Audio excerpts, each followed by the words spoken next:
Достар, бізге жаңағыдай жиі қойылатын сұрақ. Бір клиентім қазір хабарласып жатыр. Баха деген, оны бәріңіз білесіңіздер. Көпшілігіңіз біздің оқырмандар біледі. Бахада жаңағыдай оптовая торговля тысячи мелочей, стройматериалов. Сол жаңағыдай бір дүкен ашсам ба, сол қалай болады, не болады деп жатыр да. Мен бүйтіп жатырмын. Мен оған негізі бұрыннан айтып жүргенмін, жаңағыдай оптовая торговляның жаңағыдай уязвимый бір сондай бір әлсіз жерлері бар да. Оның әлсіз жерлердің біреуі ол жаңағыдай мына клиенттер, оның оптовиктері жаңағыдай да, біз клиент оптовик қой Баха деген. Оның клиенттері келеді де жаңағыдай скидка бер дейді. Скидка бермесе кетіп қалады.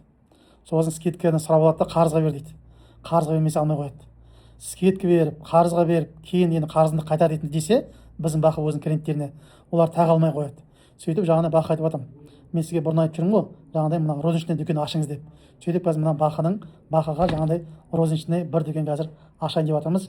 Жалпы Баханың жаңағыдай мына 100 миллион клиенттерге қарызға беріп қойғанша, лучше жаңағыдай кішігірім 10 миллион товар жіберетіндей бір 10 дүкен ашып қоюға болады. Зато ол 10 дүкенде товардың бәрі кеш болады, наличка болады. Товар бұл тұрса өзінің дүкенінде тұрады, кетсе тек қана ақша кетеді. Товар жоқ па, ақша келді деген сөз да. Бұрынғыда товардың бәрін қарызға беріп тастады, оны артынан қарызы қырылып жүрмей, және скидка беріп пайдасы да кішкентай, товар да жоқ, ақша да жоқ. Солай болып жатпай, қазір жаңағыдай мына розничный дүкен ашу, ол жерде товар өзінде тұрады, кетсе ол сатылды, және ол жерде розничный дүкенде жаңағыдай пайдасы кішкене көбірек.